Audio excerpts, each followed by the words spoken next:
السلام علیکم اور خوش آمدید۔ تو کیا واقعی ایک یوٹیوب چینل کو شوق سے بڑھا کر 2026 تک مستقل آمدنی کا ذریعہ بنایا جا سکتا ہے؟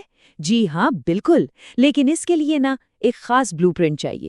تو چلیں دیکھتے ہیں کہ یہ کیسے ہوگا۔ اچھا، آگے بڑھنے سے پہلے ایک بہت اہم سوال، وہ کون سی ایک غلطی ہے جو ایک نیا کریٹر کر سکتا ہے؟ ایک ایسی غلطی جو اسے پیسے کمانا شروع کرنے سے پہلے ہی ہزاروں ڈالرز کا نقصان پہنچا دے۔ ذرا سوچیے اس بارے میں۔ اور جواب ہے غلط نیچ کا انتخاب۔ ذرا اس چارٹ پر نظر ڈالیں۔ ایک طرف ہے پرسنل فنانس، جہاں سی پی ایم $30 سے بھی اوپر جا سکتا ہے۔ دوسری طرف گیمنگ، جہاں سی پی ایم صرف $3 ہے۔ مطلب ایک جیسے ویوز پر بھی آمدنی میں 10 گنا کا فرق۔ یہی وہ سب سے بڑی غلطی ہے جس سے بچنا ہے۔ تو اس سفر کا جو پہلا اور سب سے اہم قدم ہے وہ ہے ایک منافع بخش نیش کا انتخاب۔ یہ سمجھیں کہ یہ چینل کی بنیاد ہے اور اسے پہلے دن سے ہی مضبوط ہونا چاہیے۔ تو سوال یہ ہے کہ پیسہ ہے کہاں؟ اس ٹیبل کو دیکھیں۔ پرسنل فائنانس، لیگل اور ٹیکس اور بزنس، یہ صرف ہائی سی پی ایم نیشز نہیں ہیں، بلکہ یہ وہ موضوعات ہیں جہاں ایڈورٹائزرز پیسہ لگانے کے لیے بےتاب ہوتے ہیں۔ کیوں بھلا؟ کیونکہ ان ٹاپکس کے جو ویورز ہوتے ہیں وہ خریداری کا ارادہ رکھتے ہیں۔ ٹھیک ہے، تو ایک منافع بخش نیش تو چن لی۔ اب اگلا قدم ہے یوٹیوب کے پارٹنر پروگرام میں داخل ہونا۔ یہی وہ گیٹ وے ہے جہاں سے اصل آمدنی شروع ہوتی ہے۔ دیکھیں، یوٹیوب نے مونیٹائزیشن کے 2 راستے دیے ہیں۔ پہلا ہے ارلی ایکسیس، جس سے صرف 500 سبسکرائبرز پر ہی سپر چارٹس اور ممبرشپ سے کمانا شروع کیا جا سکتا ہے۔ اور پھر جب 1000 سبسکرائبرز اور 4000 واچ آورز پورے ہو جاتے ہیں تو اشتہارات سے ہونے والی آمدنی کا بڑا دروازہ بھی کھل جاتا ہے، یعنی ہر قدم پر کمانے کا موقع ہے۔ اور اپلائی کرنے کا طریقہ یہ بھی کافی سیدھا ہے۔ دیکھیں، یہ 4 قدم ہیں۔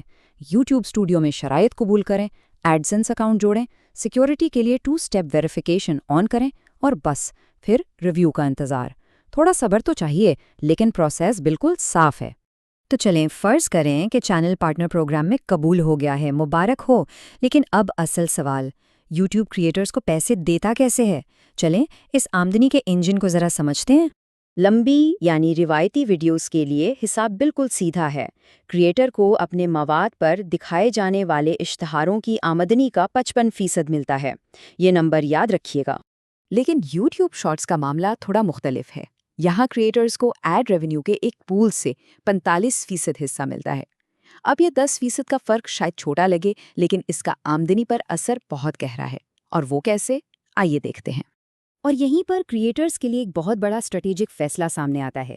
توجہ شارٹس پر دی جائے یا لمبی ویڈیوز پر، کیونکہ اس فیصلے کا آمدنی پر بہت بہت گہرا اثر پڑتا ہے۔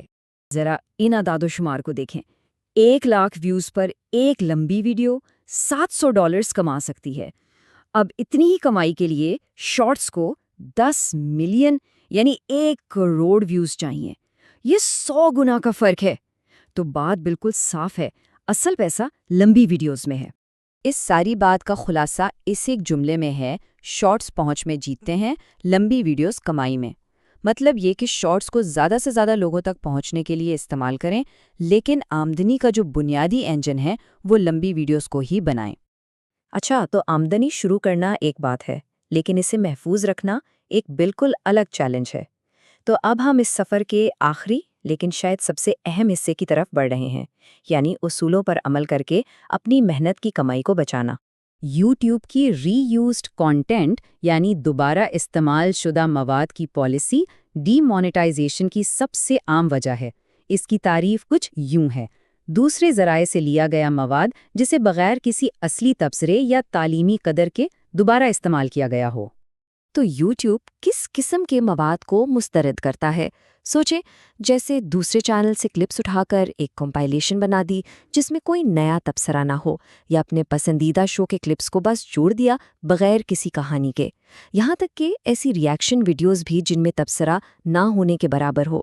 لیکن دوسروں کا مواد صحیح طریقے سے استعمال بھی کیا جا سکتا ہے۔ مثال کے طور پر کلپس استعمال کرتے ہوئے تنقیدی جائزے بنانا، فلموں کے سینز لے کر ان کے ڈائیلاگز بدل دینا، یا ایسے ریاکشن ویڈیوز جن میں اصل ویڈیو پر بہت تفصیلی تبصرہ کیا جائے۔ اصل بات ہے ٹرانسفارمیٹیو ویلیو، یعنی کچھ نیا اور اپنا اضافہ کرنا۔ اچھا، تو اس ساری ری یوزڈ کانٹینٹ کی بحث سے ایک نیا اور بہت اہم سوال پیدا ہوتا ہے کہ پھر اے آئی سے بنایا گیا مواد کہاں کھڑا ہے؟ دیکھیں، 2026 میں یوٹیوب کا موقف بالکل واضح ہے۔ وہ اے آئی پر پابندی نہیں لگا رہا، بلکہ وہ کم محنت والے، بار بار دہرائے جانے والے اے آئی مواد کو ڈی مونیٹائز کر رہا ہے۔ مطلب صاف ہے، یوٹیوب اے آئی کو ایک ٹول سمجھتا ہے، کریٹر نہیں۔ تو پھر اے آئی ٹولز استعمال کرتے ہوئے مونیٹائزیشن کیسے برقرار رکھی جائے؟ اس کے لیے کچھ چیزیں ضروری ہیں۔ اپنا انسانی تبصرہ یا تجزیہ شامل کریں، عام سی اے آئی آوازوں سے بچیں، تعداد کے بجائے معیار پر توجہ دیں، اور اے آئی کو صرف مواد بنانے کے لیے نہیں بلکہ اسے تبدیل کرنے اور بہتر بنانے کے لیے استعمال کریں۔ یہ جملہ 2026 کی مونیٹائزیشن پالیسیوں کا نچوڑ ہے۔ یہ مواد کی تخلیق اور مواد کی آٹومیشن کے درمیان ایک واضح لکیر کھینچتا ہے۔ سیدھی سی بات ہے، یوٹیوب انسانی تخلیق اور محنت کو انعام دیتا ہے، بڑے پیمانے پر خودکار پروڈکشن کو نہیں۔ تو حاصل کلام یہ ہے کہ 2026 میں یوٹیوب پر کامیابی کسی شارٹ کٹ یا لوپ ہول سے نہیں ملے گی، بلکہ ایک حقیقی قیمتی چینل بنانے سے ملے گی۔ تو اب سوال یہ ہے کہ وہ چینل کس بارے میں ہوگا؟